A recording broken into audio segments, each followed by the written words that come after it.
You heard the quote, May Edith, and mukhang meron pang Bane pick dito, Team Liquid PH. Uy, Bane Gods ka. I-explain mo ang combo na to.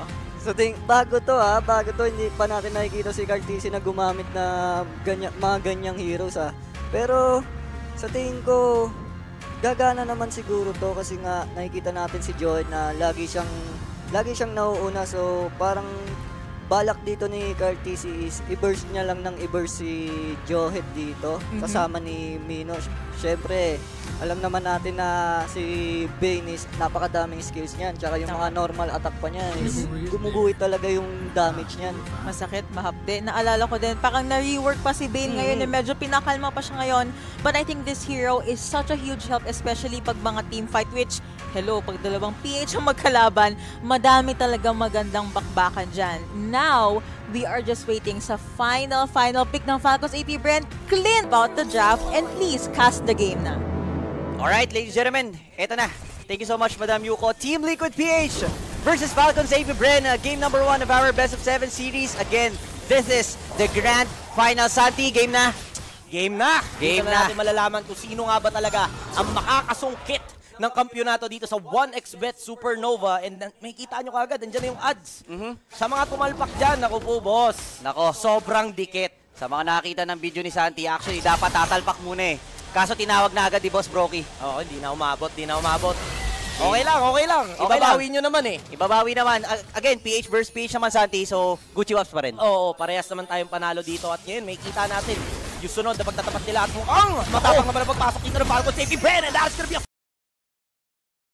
first blood coming in from JP. Kuha ka agad ng Team Liquid PH, pero mukhang tuloy pa rin naman ang labanan at Cartesi Aray ko yata ang po. plano nilang bigyan. Pero si Flap Cheesy, Naiwan. ngayon, may iwan niya sa gitna, pero maubos ang piraga niya, maaari siya pabigyan dito, Tokwa. Naku po, ito na si Flap TC. Luckily, meron siya flicker out. Pero sabi naman ni Ogwen dito, okay pare, I got your back. And that first blood is brought to you by 1xBet, mga kaibigan. Unang mga minuto ng ating laban, mainit agad. Santi, kitang-kita mo naman for Falcons AP Bren. Talagang gusto nilang i-invade. Si Carl TC, sabi nila, okay, nakapirata ka pala ngayon. Kayang-kaya ka namin pasukin. Hindi naman kasi masyadong mobile. Yung yung Bane eh. Kung mga gustong piratahin ng Falcons AP Bren, yung pirata. Totoo yan. Napakaganda nga nung naging sagot ng Team Liquid PH. Agad nilang nasagot to with a kill.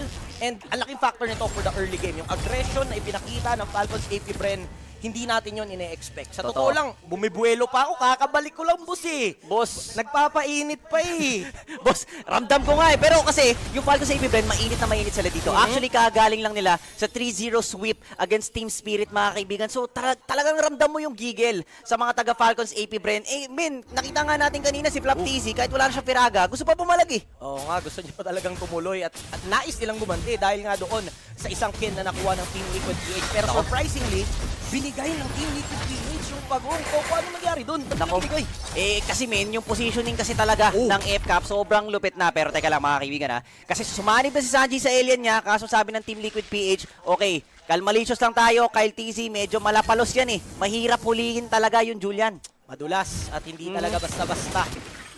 Grabe talaga sila. Nahahawakan, pero grabe yung bakbakan ng dalawang gold laners. Actually, si Benny Cutie, kahapon pa to eh. Ang ganda talaga mag-control ni paring Benny ng Minion Wave. Actually, yun yung nagdala sa kanila na sa Grand Finals kalaban Team Spirit. Lamang Ano yan? si Marco sa XP. Tingnan mo, level 4 pa lang si Benny.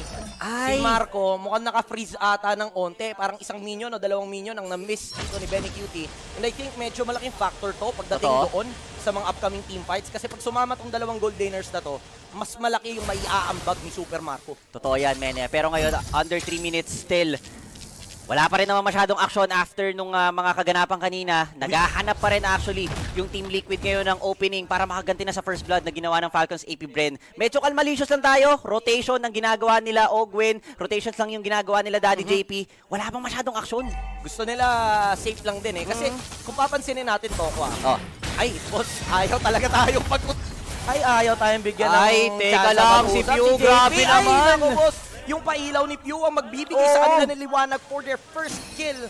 And gusto ko sanang sabihin, hindi nila habol yung kills. Habol nila ay kumuha lang talaga ng lead, pero mukha nga magbabago ang maging takbo. Ito labanan na ito at ando na nga yung alien, pero nilabasan lang din kagad ni Sanji. Grabe si Kapitan Pew, mga kaibigan, gigil na gigil. Lahat na ni Lantern eh.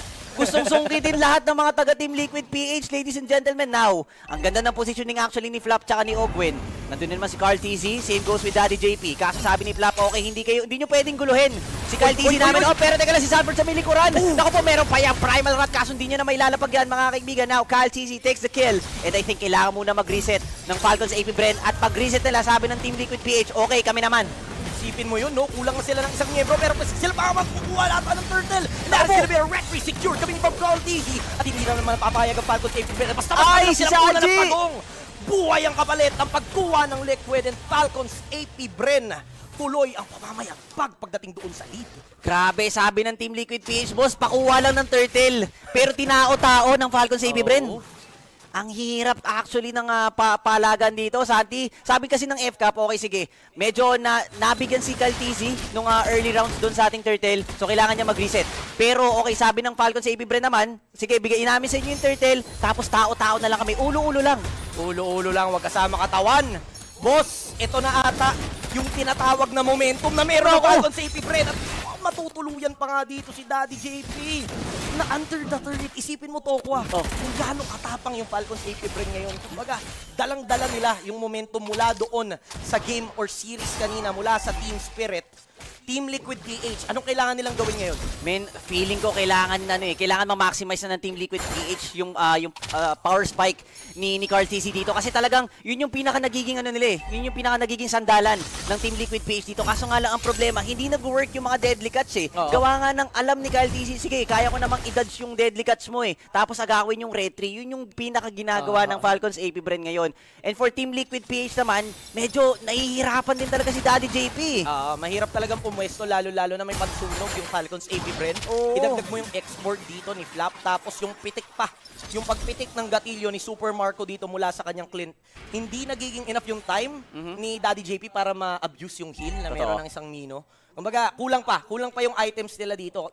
Since behind nga sila, 6 minutes dito sa ating laban, dito sa turtle fight na to, interesting kung ano mangyayari dito, Tokwa. Well, tol, feeling ko another great story na naman sa turtle na to. Falcons AP Bren, actually maganda na yung positioning ni Ogwen. Carl TZ, hindi talaga siya natakot dahil alam niya, okay, may pangansel ako, may deadly catch ako, pero unstoppable force muna ni Ogwen, mga kaibigan, sabay-sabay. Sabi ni JP, okay, setup muna, pero si Flap TZ nandun lang din naman. Actually, gusto nang mag-ultimate niyan, pero naubos yung Piraga armor. Si Pew, konti na lang ang buhay. Sanford dito sa may gitna, naiwan, hinubad yung armor, mga kaibigan, sinunod na binabanatan, that's going to be Flap TZ, pero siya yung mabibigyan dun, pare. Boss, isa lang masasabi ko, idol ng mga kids. Grabe yung pag-survive niya doon sa team fight na yun. Nakikita natin ang daming nangyayari, pero ako, eyes on Pew lang. Hindi siya nabigyan kahit konting-konti lang yung buhay niya. Pero looking at the positive decision of Team Liquid PH, at least nakapag-trade naman sila ng Torres sa top lane kasi naiwan din si Benny Cutie doon eh. So understandable Totoo na yan. medyo looking sila doon sa team fight. Totoo yan, actually, kung hindi kaya talagang kumuha ng mga objectives, bumawi na lang sa push. Yun yung trabaho ngayon ni Benny Cutie, mga kaibigan.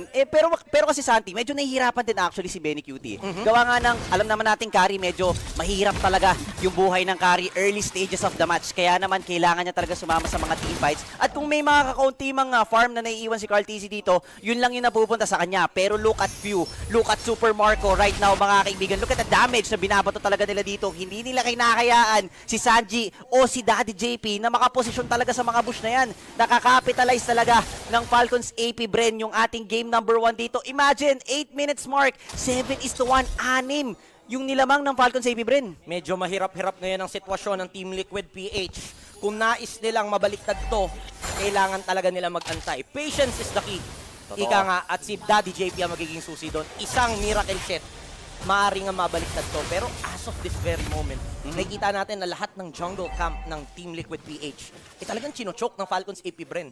Tama nga yung sinabi mo kanina, Toko, na kumbaga, ang nangyayari, si Carl TZ, ang nakukuha niya na lang yung tira-tira. Tira-tira na lang, tol. Same goes with Benny Cutie. Pero ngayon, sabi ng Team Liquid PH, okay, sige, posisyon tayo sa mga jungles or sa mga resources na pwede pa nating agawin against Team Falcons AP Bren. Pero right now kasi, parang gusto nang i-decline ng Falcons AP Bren yung lahat ng window of opportunity na meron yung Team Liquid PH dito. Kasi syempre, nasa yun na yung momentum, bakit mo pa ibibigay sa kabila? Oo nga, mahirap pag ganun nangyari kasi dun madalas nangyayari yung mga comeback.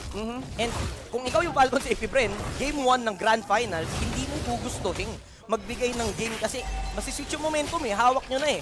And now that the Lord is up, magkakaalaman. Kokontest ba ang Team Liquid knowing na meron ditong malaking gold advantage ang Falcons AP friend? Tignan natin, mukhang sisilip din naman ang Team Liquid, pero mukhang Lordan sa mangyayari. Pero Benny Cutie, tama tago lang ha. Oy! Sanford pumasok mga kaibigan. Ako pupupog di gulat. Ang Falcons AP friend dito, pero sa actually, si Ogwen yung una mabibigyan. Miminovas Fury, Flap TC with the last insanity, mega kill for Super Marco. At sinong susunod? That's going to be Daddy JP. Hinahamon ngayon ng Falcons AP friend. Kaso problema dito mga kaibigan, nasok kita naman ni Kapitan View. Double kill for Super Marco, and that opens an opportunity para sa F-Cup na kunin na tong Lord Santi. Grabe yung pailaw ni Few. Yun talaga yung nagiging threat ng Team Liquid PH kung bakit sila na-zone out pagdating sa mga ganong team fights. And Falcons AP Bren, uncontested Lord. Hawak na nila ngayon yung mapa. Maaari nilang gamitin to. Mag-freeze sila ng minion waves. They can actually destroy the outer turrets. Dalawa na lang natitira mula doon sa Team Liquid PH. Pero isang pagkakamali lang ng Team Liquid PH. Totoo yan. Isang wipeout, maaaring rektahin ng Falcons AP Bren. Kayang-kaya. Actually, delikado pa rin naman yung Falcons AP Bren dito mga kaibigan. But look at the confidence of Flap TC ngayon. No? Talagang na-build niya na yung momentum niya, pare. Oo, hindi na kailangan ng Terizla kahit anong ibigay mo. Maganda ang gising ni Flap TC. Actually, pinag-uusapan natin yan kanina. No? Pag walang Terizla, wala si Flap TC. Parang hindi ganun kalaki yung impact. Parang hindi ganun kalaki yung impact. Pero sabi niya, Santi, toko ka, mali kayo. Kahit ano, ako pa rin to. Flap TC pa rin yan. TC pa rin. Finals MVP ng M5. Grabe na yung mga achievements na nakuha nitong player na to. From RG Boy to World Champion. And now, hindi pa rin sila tumitigil sa pagkuha ng mga achievements. And now that the Lord is on the top side, putok muna yung Torre. Pwesto muna sila. Let's see kung ano yung magiging initiation dito ng Falcons AP Bren. They can actually commit to this. Pero kailangan nila mag-ingat dahil nga doon sa setup na maaaring ibigay ni Daddy JP. Let's see. Force nga ba to sa mid lane? Owen Makoy. Nako, may deadly catch. Dinelay lang mga kaibigan. Pero Santi, ano yun? Nabigyan talaga dito si Cartesia at mukhang magtutuloy-tuloy pa nga. Pero mukhang makapag-regen pa naman yung other members ng Team Liquid PH. Pero sabi ng Falcons AP Bren, Torre-Torre muna. Torre-Torre lang. Objectives lang, sabi ng Falcons AP Bren. But right now, 2 turrets down para sa side ng Team Liquid PH. Actually, nag-aabang na lang ng next Lord tong Falcons AP Bren. Gusto ko yung slow start, pero Santi, aray ko po! Nabigyan sana din si Super Marco, pero may flicker pa naman siya para makapag-escape. Pero masyado na ata nag-commit Si yung Santi! Team Liquid PH. At mukhang mapapalalim sila. Agad na counter go. Itong Falcons AP Bren. Last insanity mula kay Flap TC. Sabay patipi-tipi pa. Benny, Cutie at Carl na lang ang natitira. Naku, babasag na ata yung Falcons AP Bren. May minions sila dito sa baba. Will they go for this?